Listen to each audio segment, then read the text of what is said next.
Hey Living Rock family, whether this is your first time watching one of our sermons or you've been a part of Living Rock for many, many years, we are so glad that you clicked on our video today.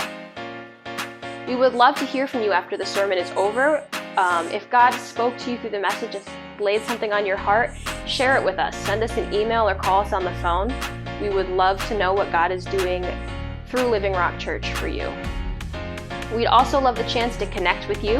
So like us on Facebook, follow us on Instagram, and check out our website for all of the events and things that we have going on in the church. You can also get connected with all of our ministries or with Pastor Ryan. There's so much we have to offer, and we can't wait to share it with you. Now that we're all warmed up,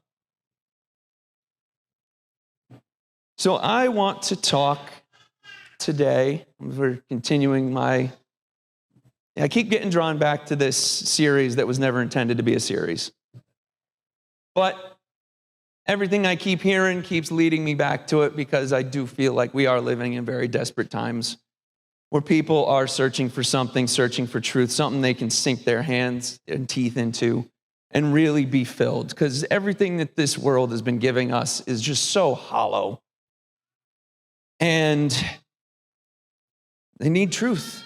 And today, I want to talk a little bit about hope. So, I feel like hope gets disrespected a lot in our world, right?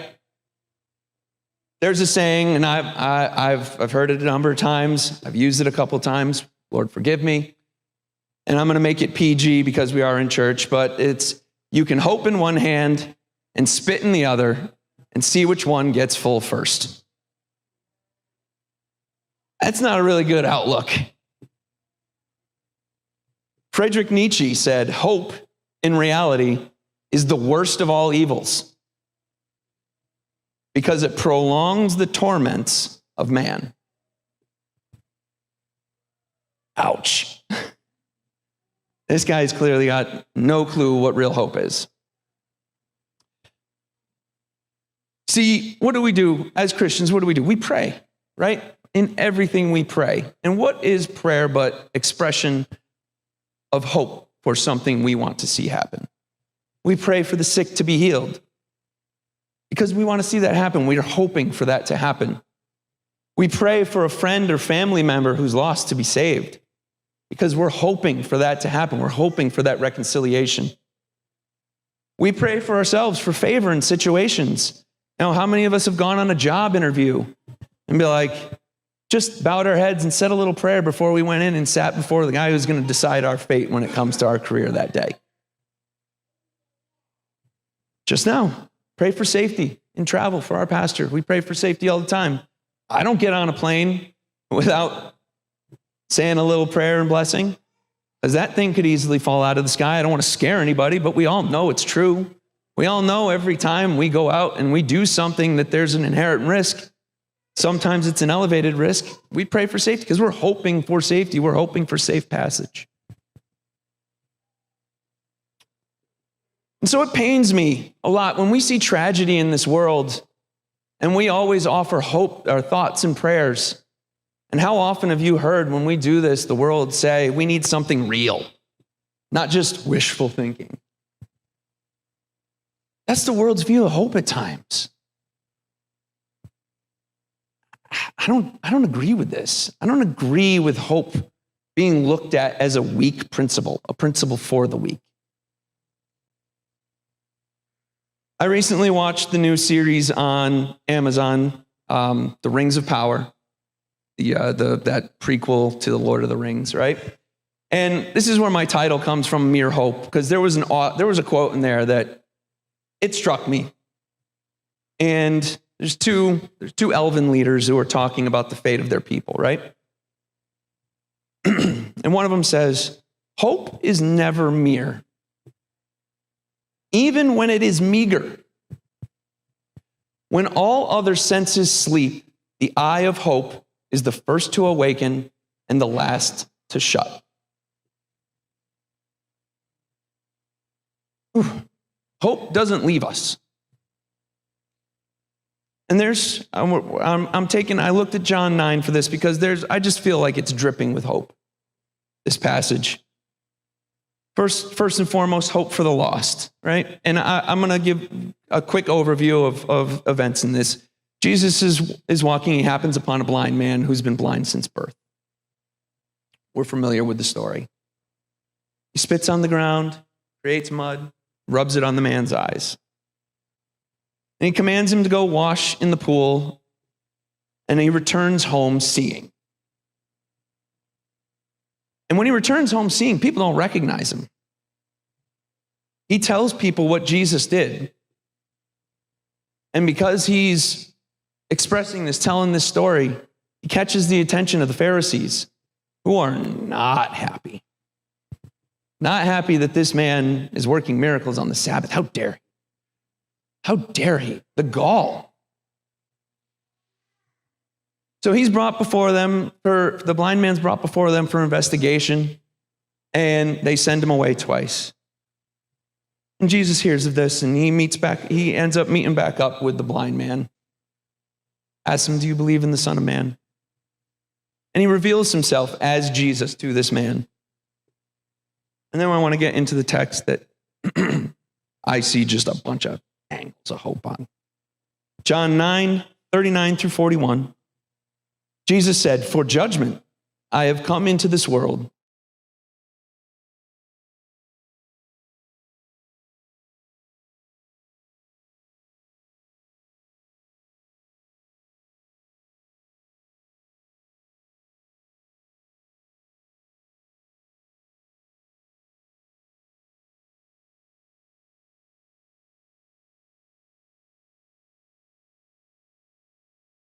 In the case of the blind man encountering Jesus, he was lost in the physical and spiritual realm. He was given literal sight, which is great. I'm sure that changed his life drastically, but not as drastically as the spiritual sight that he was granted in the second meeting with Jesus. See, his admission of need and trust in God granted him both his physical need for literal sight and the spiritual knowledge of Jesus through sincere faith. His spiritual sight was given to him. There's hope there. There's hope that our eyes can be opened, that others' eyes can be opened to the truth of who Jesus is and what he's done for us. I was reading about this scientific test, like a neurological mental health test, right? Done on rats. And I'm going to give you a quick disclaimer, and this is in everything I've read about it, this disclaimer exists. These tests on rats were done in the 1950s and have been deemed pretty cruel and unpalatable. But there's a message here, so please bear with me. I'm an animal lover too, and I'm like, geez. But Kurt Richter, in the 1950s, he wanted to see how long it would take rats to die from drowning. Don't know what caused him to think that, but maybe he was just bored one day. At any rate, he set up several different buckets, isolated buckets away from everything, filled them with water, and put rats in it, and observed their behavior. First, he started with domesticated rats. 3 of them swam at the surface for a short time. Then they dipped below the surface and kind of explored the bottom, presumably looking for a way out.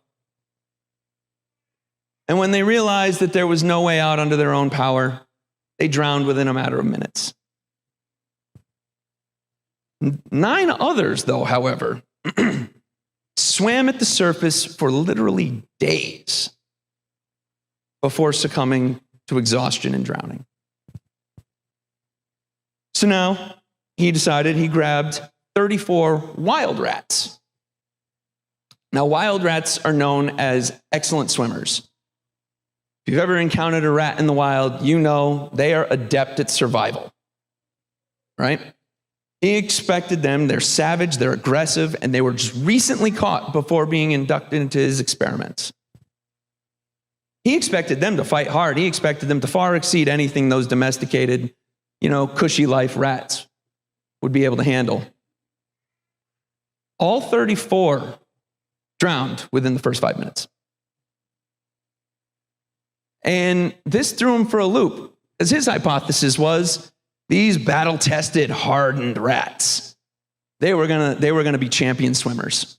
But that was not the case, and in fact, the majority of the domestic rats were the ones who survived longer.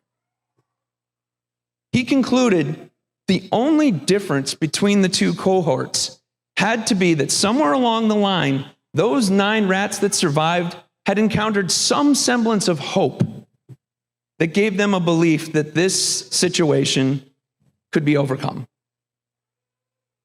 Armed with that idea, he grabbed a new cohort of rats and he watched them as they progressed towards drowning again. This time, however, right at the moment that he determined they were looking like they were going to give up, he reached his hands in, scooped them up, and rescued them. He held them, he dried them off, he helped them recover, he nursed them back to being calm, back to a calm state. Then he put them back in the buckets. And wouldn't you believe it? They swam for days and days. He's quoted, these are quotes from his final study, his final findings. He said, the rats quickly learn that the situation is not actually hopeless. After the elimination of hopelessness, the rats did not die. Hope. That's all he did. These rats weren't doing push-ups. They weren't swimming laps. He didn't take them down to the Y for, months on end to train them for a cross-continent or a transatlantic swim and throw them in a bucket and say, go for it. Just hope. The simple act of scooping them up gave them what they needed to believe they could actually keep swimming because it wasn't pointless.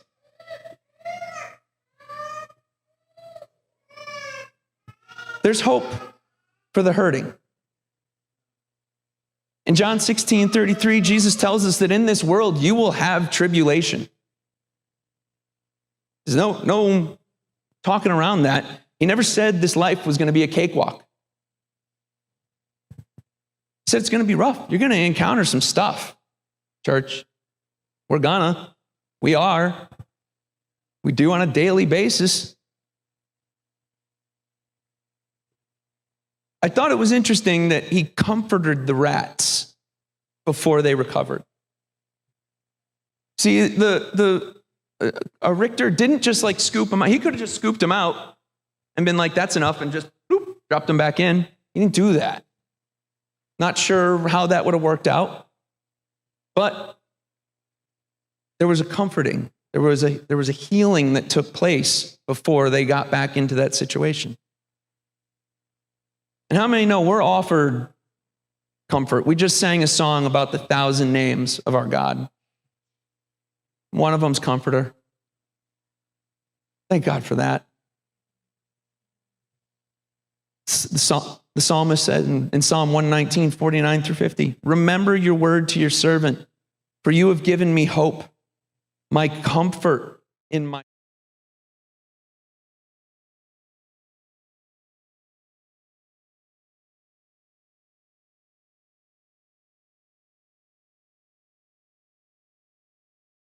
that can keep us kicking in that bucket. In 2 Corinthians 1, Paul expresses depths of despair about their situation. He says, we are under great pressure, far beyond our ability to endure, so that we are despaired of life itself. Indeed, we felt we had received the sentence of death.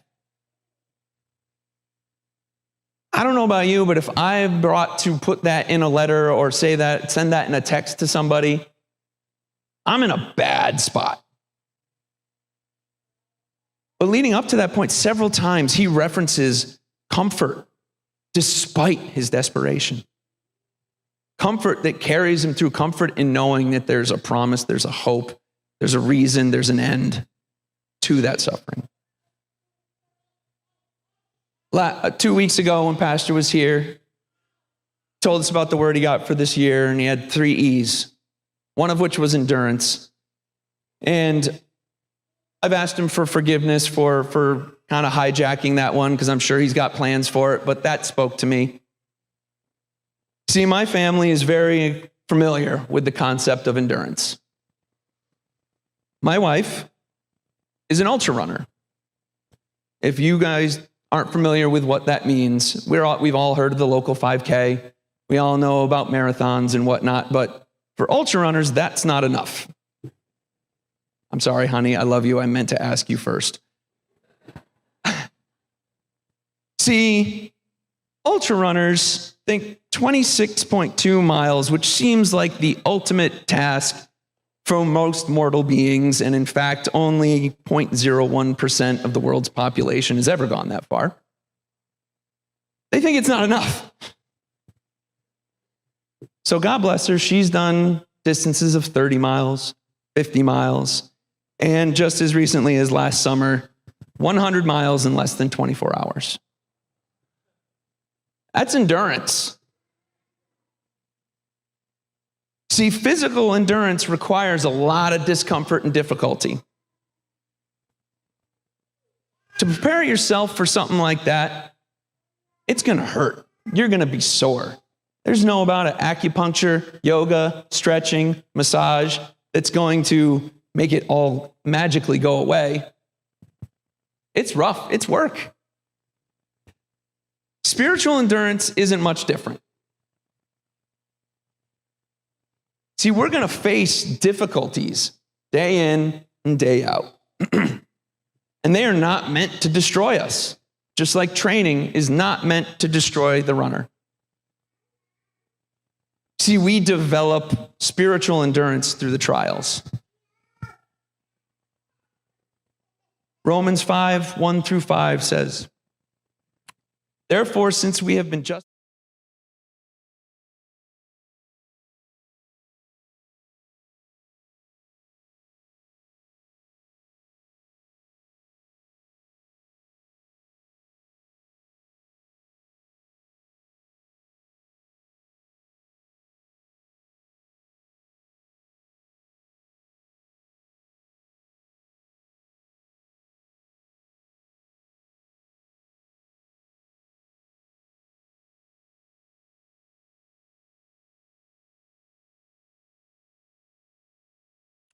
take a drink.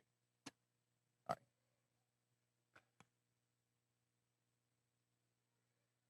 So perseverance. I looked up a couple definitions. Perseverance is persistence in doing something despite difficulty or delay in success. I think the most important part of that is the delay in success. Because success is on the horizon. Might not come when we expect it. It might not come when we necessarily want it or feel we deserve it. But we need perseverance to reach it, because it's out there. We know it's out there. We're hoping for it out there. And then endurance itself. I love it. The power of suffering patiently without giving way. To persevere, you need to endure. We need to suffer patiently and not give way. See, hope and endurance are intertwined.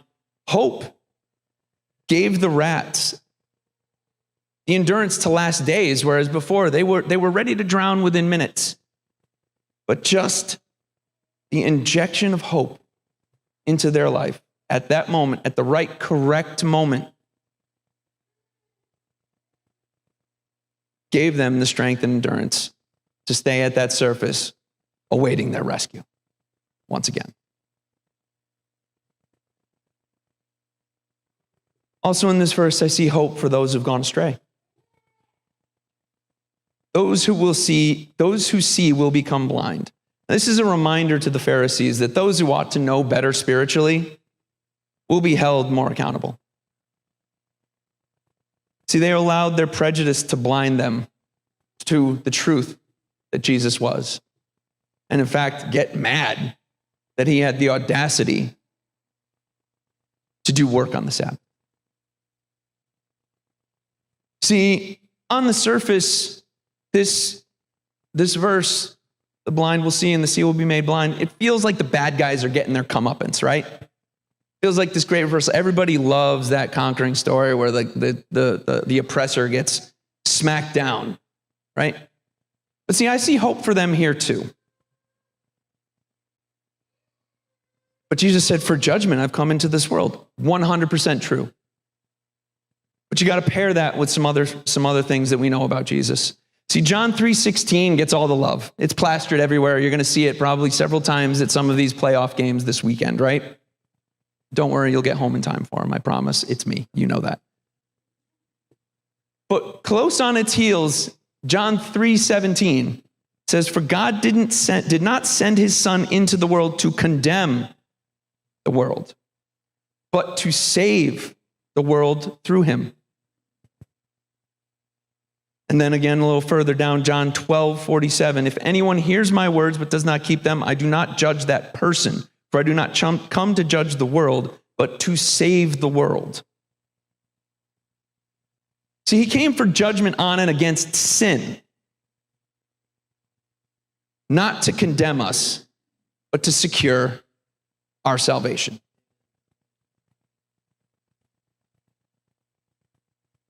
To secure our salvation. That's the goal of Jesus' ministry here on earth. To secure our salvation, to give us that hope of salvation. Not to point the finger and be like, you did this, you're wrong, you're terrible. It's not. You don't have to go any farther than one of our greatest heroes, Paul, literally made blind so he could see. Literally. That's redemption, right? He was literally made blind after being just dastardly awful and becoming one of our greatest heroes. Because through his being made blind, he was given the opportunity to see. It's not he was made blind and cast into a lake of fire. No, he was made blind to see and write some of the most moving, most spirit-filling words in our Bible. See, hope is for everyone. Everyone. Everyone. Wherever you are at, hope is for you. It's there for you. It's there to preserve you. So I was out for a run on Thursday, and I'm a movie guy. I love movies, so I'm going to be talking.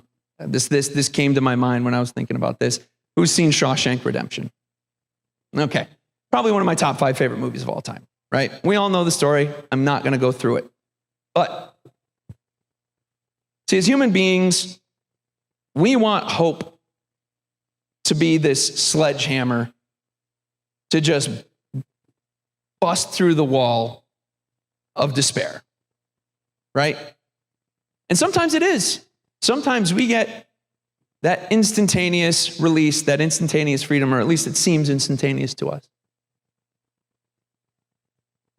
But sometimes hope is that little rock chisel that Andy Dufresne asked for. That little chisel that he slowly chipped away at the prison wall. Chipped away. Years it had to have taken. And then that hope carried him through that wall. But then he's crawling through that pipe. How many know sometimes living life, it can feel like crawling through that sewer pipe? Feels like, good grief. Could it get any worse? But then he reaches the end of that trial, that awful, that mire, that muck, that everything that's just been working to keep him down. And when he bursts out of that pipe, how magical is it when he comes out and that cleansing rain is coming to wash all that mire and all that grossness. That hope is raining down on him. He held hope through everything that was trying to keep him down and keep him from freedom. Freedom from his literal imprisonment. Now, how many know there's so many that are in spiritual imprisonment. And sadly, a lot stay there. Many stay there and many fall. Many don't have the endurance. Were they given an example of hope so they could reach that cleansing rain?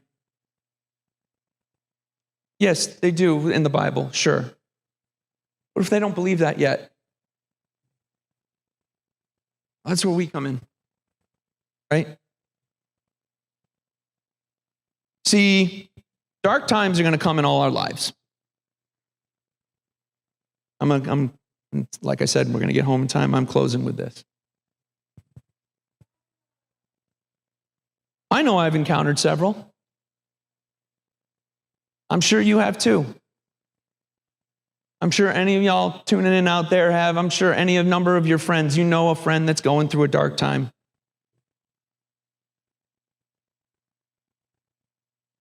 See, we've been blessed with this gift of hope that gives us the endurance to just keep going through that dark time. Hope strengthens. It's not this worldly view of hope as being something for the weak or something for the feeble-minded. Nope. Hope is strength. Hope is the strength. Hope gives the parent of a sick child the strength to get up every day, splash water on their face, and get to work taking care of that child. Hope gives the man or woman who has lost their spouse the strength to get up every day and move through life. Hope gives the cancer patient the strength. I mean, I can't imagine going through chemotherapy, but it gives them the strength to get up and endure the hair loss, the fatigue, the vomiting, the everything that goes along with it, because there's hope at the end. Hope is why Paul could sing in prison. See, our hope isn't necessarily for right now. Yeah, we may see things come to fruition in our lifetime, and we have seen many. But our hope is given to us in an eternal perspective. And that's why we can hold on. We can hold on knowing that this isn't the end of the story. This isn't how it works out. Even if I don't see necessarily maybe a prayer answered in my lifetime that I desperately want, my hope's in the eternal. It's not in what goes on down here. I know that in the end I will be reconciled unto him and we will live paradise. That's our hope. We need to share it. Maybe some of you are walking through a dark time right now. And I want to tell you, it's okay.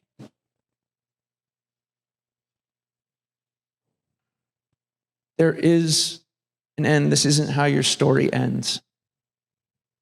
It's not out there. It's not how your story ends. We've got so much more to look forward to, even if we don't see it in this lifetime. And that's the strength of hope.